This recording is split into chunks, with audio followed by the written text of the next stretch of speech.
Hi, everyone. It looks like Peter is probably still making his way to join us.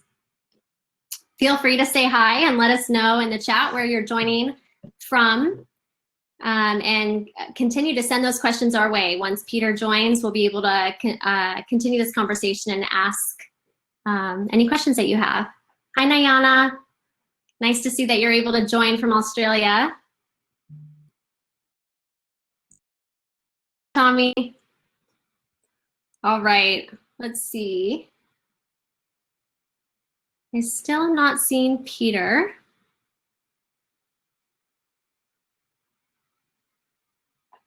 But I'm sure, oh, here he comes. All right, let me bring Peter up here. So, here he goes. Hi, Peter. There we are. Technically challenged, but I'm here. Oh, you got it. I was in the wrong place. I was in the exhibitors No wondering problem. where else was. Well, now that we have Peter up here, I see we have lots of people joining us from all around the world, so it's really exciting. You can continue to add your questions to the chat, but you also have the opportunity to join us live on camera. I'm gonna try to bring a few people up. Opportunity to love you and chat with you on screen here. So let's see. And in the meantime, oh, we have Jim. Hi, Jim. Hi. Nice to see you. Where are you joining us from? If it's me, it's Cupertino. Do you have a question for Peter? Yes. Peter, what's the pack size variation that you see with the dogs in Zimbabwe? Jim, it's huge. I mean, a pack is two dogs. If it's a breeding pair, it's considered a pack. And up to the biggest I've seen has been probably 30, but that included pups. So the average is the average pack size in Wangi is about 5 to 6 adults. We never count pups, and the average pack size last year in Marna Pools was around 10 from memory, but that's probably dropped a little bit at the moment. So yeah, those are the kind of numbers. If I may, follow-up question: does pack size have any effect on the hunting success rate? It has the biggest impact on pup survivorship rather than, hunting success. Pup survivorship is quite closely linked to the number of mature number of adults in the pack. So that's where it has the most impact. And then in areas where you've got high lion or hyena densities, pack size, and I mean, it also it's linked to the habitat, but pack size is quite important there as well in terms of the ability to protect their kill and the pups from these, bigger predators. So I see David's managed to work out his Wi-Fi. Well done. Hi, David. Hi. All right. Yeah. Good. How are you? Good. Good. I'm going to go ahead and try and bring somebody else on stage. And in the meantime, we had a great question from Julie, and she's wondering if the behavior of the dogs have changed at all in the park now that there's less visitors because of COVID. No, it's short answer. It's an interesting question. I don't think it's long enough, and by default, if we're sat there watching and monitoring the dogs, then there's no different. They're not experiencing anything different. But for sure, they don't have the same pressures on them, which can be an issue. Again, particularly places like Marna Pools, it can be an issue where they get a lot of pressure, typically from from tourists and operators with the best will in the world and intent. I mean, people really want to see the dogs, and that's critical. I mean, if nobody's interested in seeing them, they really don't have any future. So it's always trying to find a balance with that kind of thing. But we haven't noticed any behavioural difference so far. I see Carol there. Hi, Carol. Is asking about the local communities been coping with COVID. To be honest, they've been coping well. We provided a lot of PPE items for there's 5 clinics that we work with in particular and local to us, plus the hospital. And then more recently, the schools. We also provided masks and sanitizer and things. The clinics, we provided more than that. But I'm not aware, David would be more aware, but we've not had any cases, David, have we, in the No. reported anyway, in the villages? No. I think in the early days, that's when in Wange we had, unfortunately, one deceased person. Yeah. We had actually. That was one, wasn't it? Yeah. Yeah, so they've, the communities have been coping quite well. We've had quite a strict lockdown here, that certainly initially, which was towards the end of March, and that was adhered to even in the communities in the villages, and a lot of restriction on travel and movement from place to place. So yeah, they've been coping very well with it, and mercifully, sort of touching wood all around me, the numbers and cases are still very low in Zimbabwe, so that's good. So speaking of the community, Yeah, go on. Oh, I was going to say, speaking of the communities and some of the work that you guys do, Aaron asked, how much of a problem is rabies? And can the dogs be immunized?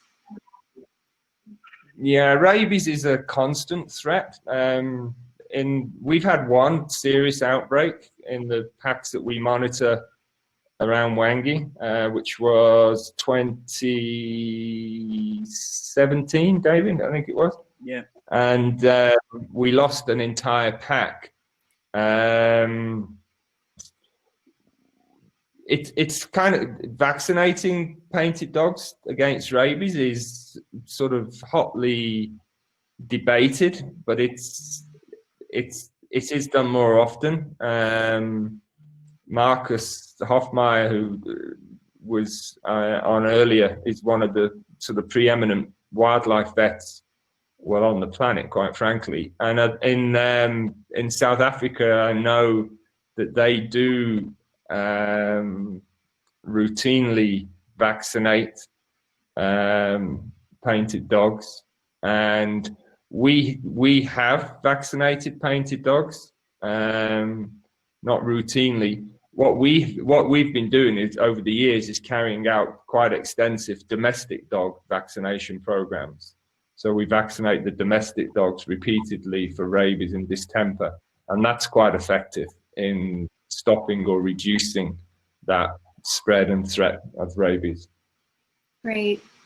Now switching over to David, we had a question specifically for him from Rebecca, and she wants to know, what is the most rewarding aspect of your work? I think for me, really, if you follow the presentation, my background, really doing what really almost was set for me to do is really fulfilling. There's nothing else that really I know. I was born into this, and here I am doing this, and I'm doing this in the place where I grew up in. So it's really fulfilling. I wouldn't be doing anything else. So every bit of what I do is fulfilling. Great. I thought you were going to say payday. Well, I'm past that. I think 5 years past the payday satisfaction. There's a question. There's a question here from James about, which is quite interesting, about the BBC Dynasties program, and did it sort of bring interest and support to PDC? The answer is no, it didn't. I mean, hopefully, it raised the profile of the species, but it didn't bring any additional support to PDC, unfortunately. But our main involvement was that we knew. I mean, the viewing figures for those documentaries are massive and probably bigger than anything else. And so, yeah, you just hope over time it's raised the profile of the species, which was the priority. I'm scrolling through the questions here. Have you got any more? Yeah, so Helen asked, is it normal to lose a lot of the dogs to lions or hyenas? Or is there ever a problem of balance where there might be too many dogs or not enough dogs, too many predators, or vice versa? Yeah, it is normal. I mean, mortality is high. Mortality is typically 50% or more in pups, and that obviously that varies on the densities of hyena and lion, because they're the main culprits. Pack size, like we were talking before about pack size, and that's really important in that protection. The more dogs the more adults in the pack, typically, the more pups survive, because they can protect the pups against lion and hyena. So yeah, I mean, David said in the presentation, numbers are. It really is a numbers game for dogs. I mean, they're way smaller than the hyena.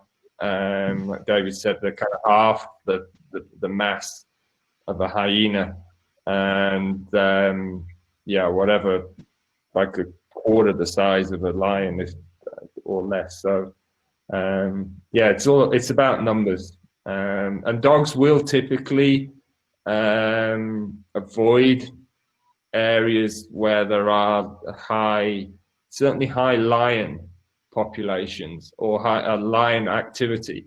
It's a feature of Wangi, because the studies and research that's been done on the lions in Wangi has highlighted how they use the water holes strategically for hunting. And you'd imagine the water holes are basically that's the best areas. That's where you're going to find most of your suitable prey species, in and around or near, adjacent to water holes. And if lions are monopolizing those areas, naturally dogs are going to tend to avoid them.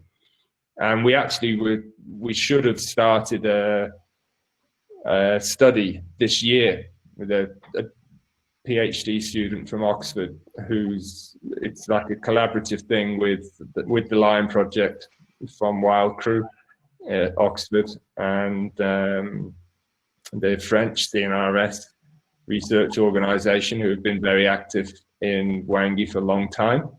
But that was all put on hold because of the COVID, but hopefully that will kick off next year. So we'll have more of an understanding then of that lion, hyena, dog interaction and relationships. And we'll be able to carry that forward into the Zambezi Valley at a later stage. Nice to see you, Helen. Hi, Helen. Now I'm going to leave. Oh, just popping to say hello. Yeah. Just like that. Do you have any other questions you'd like to ask them, or? No, I just want to get out of the limelight. Oh, well, thank you. It was great seeing you. Can I respond to Gay?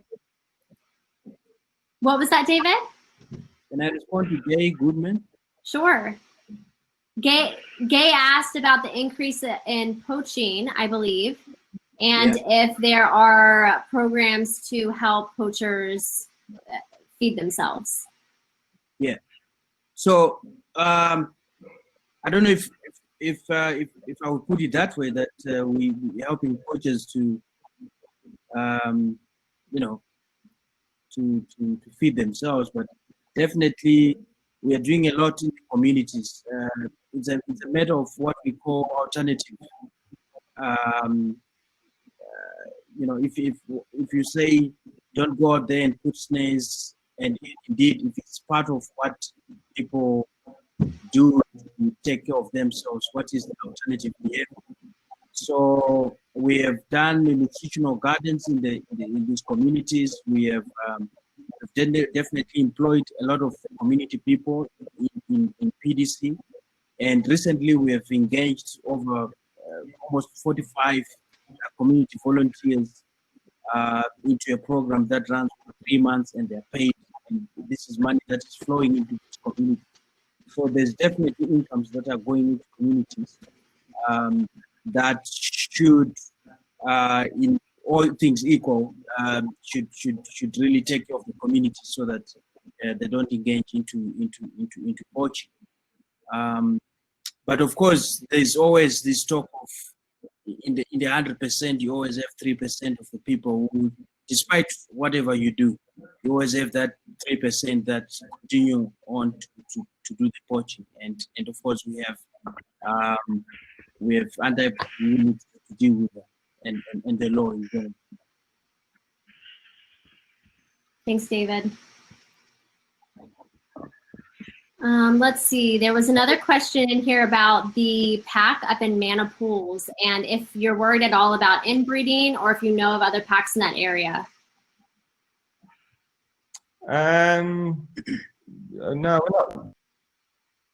There's one pack in Mana on the floodplain that we know are basically their brothers and sisters. That's the first time we've actually really recorded that accurately happening. It's not to say it hasn't happened before, and it's a concern, obviously. We don't really know why, because relatively speaking, there should be a reasonably good, and certainly historically there's been a reasonably good population in that entire Zambezi Valley. And the dogs, indeed, they cross the Zambezi River, as big and as wide as it is. There's places they cross into Zambia.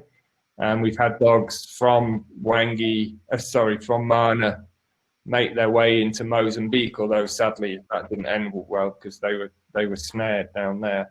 So inbreeding shouldn't be an issue. There's no reason why, there's nothing preventing dogs dispersing from their natal packs and forming up with other non-related dogs.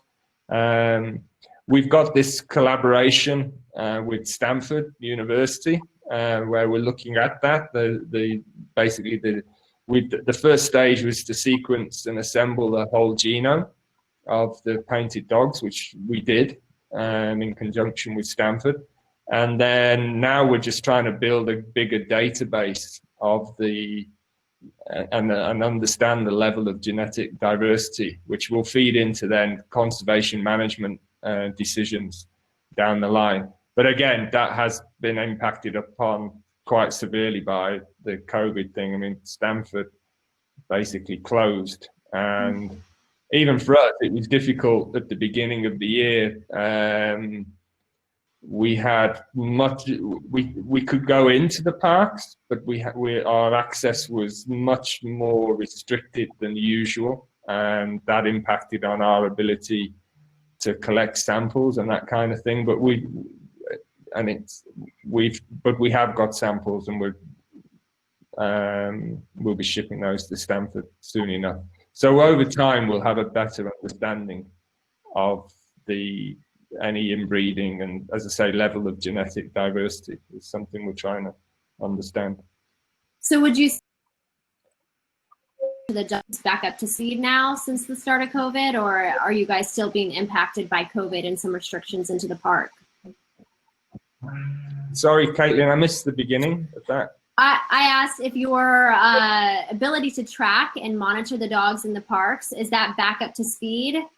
Because I know, like you mentioned, at the start of COVID, there were restrictions of being able to actually be in the park and access the dogs. I'm wondering if you guys are back up and operational in that aspect.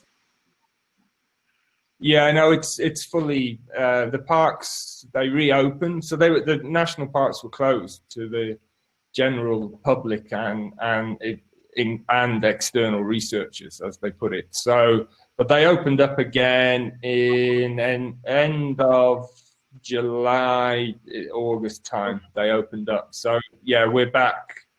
We're fully operational with that regard. We kind of we sort of slowed it down a little bit as well ourselves. It's obviously one of the biggest impacts or potential impacts that this pandemic could have is on our funding. So we had to look at our funding streams. You're trying to predict where money will come from, where it might be impacted, and where, if you know, will we get what we normally get? Will we get more? Will we get less? So we also looked at where we could tighten our belt, and that one area was the tracking of dogs. We can have 6 vehicles out in the field at any given time, and that's a lot of resources. That's a lot of fuel being used. That's a lot of maintenance work. And we ran a great campaign this year, which was really well supported. We used Jealous as the flagship and keep Jealous in the field. And we reached our target of funding there, and the timing of that was perfect, to be honest, because it came in as the park opened. So that did then allow us to resume full operations in terms of our tracking and monitoring of dogs in Wangi, and in Marnapools wasn't affected as much. We've got a small team there. Because they're based inside the park, and one of those guys, Thomas, is actually a national parks employee anyway, who's on a permanent attachment to us. So he was able to continue his work, and we were able to fund that quite well. So I had a really good question along those lines earlier on, which was how much money do we need from Perry somewhere? So we need as much as we can get, obviously. But no, our annual operations are $600,000 US, and that comes from many generous individuals and institutions, and it's hugely appreciated, obviously, and yeah, our funding's been okay this year. I've got more of a concern. I think I'm not the only one. I've got more of a concern for next year if this, this pandemic doesn't look like it's going to go away, and there's always we worry about how that will impact on our long-term funding. So, David runs a tight ship. And we're as careful as we can be with all our funding, but for sure we can never get enough money, to be honest. So for sure. Don't be shy. I see a big smile on. Indeed. I saw one question come in that I thought was interesting. Marissa asked, could you talk about who the poachers are and what drives them to laying the snares? And have any of these drivers changed since COVID or with COVID? David, do you want to answer that? Yeah. I mean, who the poachers are, it's definitely, unfortunately, communities that are around the park. Some not as immediate to the park. Some come further out, and what the drivers are, it's mixed. There's some people who really, for sure, it's what's the word? Subsistence, and mixed in there, it's really a lot of commercial poaching that happens. I mean, we have had raids where we found really nicely packaged biltong or bushmeat, and it's ready to be shipped out to big cities or townships, as we call them. So you really have mixed people who really need to have a meal for the day, and people who are really looking at selling to commercialize the whole thing. So yeah, that's the situation on the ground. And with COVID-19 in the beginning, with the total shutdown in March, we seem to have a false hope because really the poaching went down. Our belief is that without any cover, no vehicles moving and really nobody on the roads, you really couldn't do any illicit movements. So everybody went really into lockdown. But when the lockdown was lifted for truckers, what the term essential work, etc., then it started to provide some cover for people who really could, start going into this poaching. And also people became desperate after 3 weeks, 4 weeks of no work, and so it was all mixed up. People really wanted to just find something to eat, and people who really saw an opportunity. So that's how it all blew up after, I would say, a month of lockdown, and then it was chaos. At some point, Peter would recall, we had our local chief, who is part of the board, saying, there are people presently selling bushmeat on one of these we call them growth points, or commercial built area, and the police are probably also part of it, etc., etc.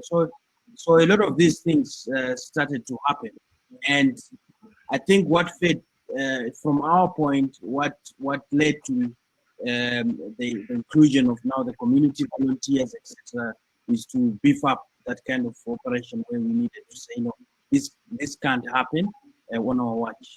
So we had to increase our efforts, especially in those areas that I mentioned. Yeah, I think also, just to add to that, one thing that we found as well is that I'm probably not unique to our situation around Wangi there, but you have, people are living at a very subsistence level in the villages, and typically the poaching is an illegal activity, and like any community, you have a very small percentage of the population are involved in illegal activities. But when these hardships come along, and that can be poor rainfall or whatever, which is a common feature, and increasingly so, there are other drivers that come to play. And interestingly, in our area, there's a lot of people rely on family members who might be working in the city, and that could be in Harare, it could be Bulawayo. There's quite a lot of migration from our area to South Africa. It's hard to go into a bar, a restaurant, and get a taxi in South Africa, Joburg, Pretoria, Cape Town, and not be served by somebody from Zimbabwe. It's quite astonishing. And with the whole, with the whole pandemic, a lot of those service industries, as you know, bars, restaurants, etc., they were all closed, and there was quite a remigration, whatever the flipping word is, whatever the word is, back to, and I'm not even had a drink yet, back to Zimbabwe, and that's where we saw a spike in numbers here. But those people working in those service industries, they'll send money home to the family, and that all dried up as well. So that's just yet another level hardship that was imposed on people, and another driver behind the poaching. But we've been able to respond really well to it. That David touched on in the presentation. Engaging, we've had this 45-strong volunteer anti-poaching unit for some years now. 20, what was it, Dave? 16? No, longer than that. 2014 when they started, and we've engaged them. We actually pay. David said we're paying them. We give them a daily allowance now, and they're working alongside our core anti-poaching scouts, our professional anti-poaching scouts, and that's really extended our footprint with that regard, and that's been effective. We just hope we've entered the rainy season now. We've had some rain, and hopefully if we get once it really starts raining, the poaching again drops off quite significantly, because the bush thickens up, there's water everywhere, the wildlife is dispersed, and also people get busy and active in their fields. So, but you find increasingly, and particularly when we make arrests, the people, they're not from the villages that we deal with. They've come from much further afield, and they've sort of infiltrated the villages, or they might just they're camping in the forests adjacent to the villages that we really deal with on a day-to-day consistent basis. So that's another feature that we're dealing with and tackling. Right. Lots of questions. There are lots of questions, and we are running out of time. Figure out or a closing statement, or if there's a question that you didn't get to and you want to quickly answer, I'll let you guys have a moment to do that. Well, Paula Adams is asking, what is the punishment for poachers in court? Which is, I mean, it was only this year, I think, when finally banded dogs are now under specially protected. They are now specially protected by law. So they're in the same category as your rhino or your pangolin, and you can get a minimum of 9 years. So that's a big one there. So for sure, people are now aware of that.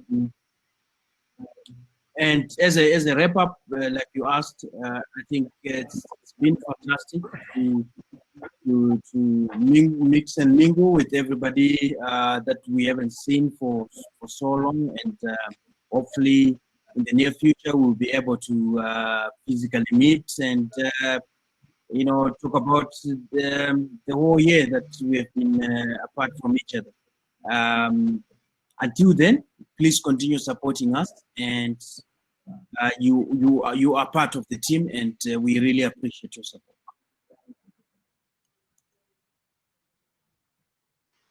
Thank you. Peter, I think he answered the question you wanted to answer. Is that right? No. Oh. Yeah, no, it's fine. Okay. All right. Well, Peter, do you have any final statements or closing statements you want to make to your dedicated supporters? No, I'd like David just said there. I can only echo his words in terms of, we appreciate so much the support and the friendship. I mean, this would have been our 15th, I think, maybe 16th Expo, and I wish I was in San Francisco, just heading out for dinner now, quite frankly, and with a nice bunch of our friends and supporters, as we've been doing for many years. And I hope that day comes around again soon. I hope that becomes possible. Borders are opening up here. It's fingers crossed it will be possible to travel. Right now, I think it is possible to travel to Zimbabwe with some difficulty. But hopefully things will become a lot more normal for all of us, yeah, in the not too distant future. And yeah, we're very aware of, I mean, we've talked about how the pandemic has impacted on communities, on life at PDC, but we're very, very aware of how it's impacted everybody's lives, and everybody that supports us has been touched in some way or other by this kind of appalling situation. And it's very humbling to still see the level of support that we get from all of you. And it's something that we will never, ever take for granted. It's hugely appreciated. And it's one thing, it's because of that support, we've maintained all of our staff, all on full salaries, where a lot of people have laid off staff. They've reduced salaries quite significantly in both, you know, internationally and nationally and locally. We haven't. We've been able to maintain everybody, as I said, on full pay, normal conditions of employment. We've even with, you know, in the presentation, you saw the bush camp was closed. But we have staff that we contract in for each bush camp, and we're paying them. They've been with us, I think all of them, the 4 or 5 of them have been with us since we opened the bush camp in 2004.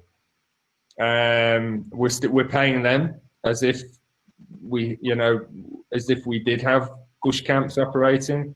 The artisans that are the craft center, we're paying them as if they were still making the crafts, and that's all because of you. It's all because of the support that we've had, that we've been able to do that. And David and I, you know, we had to sit down earlier in the year and look at where, if funding was drying up, where we would have to consider making cuts.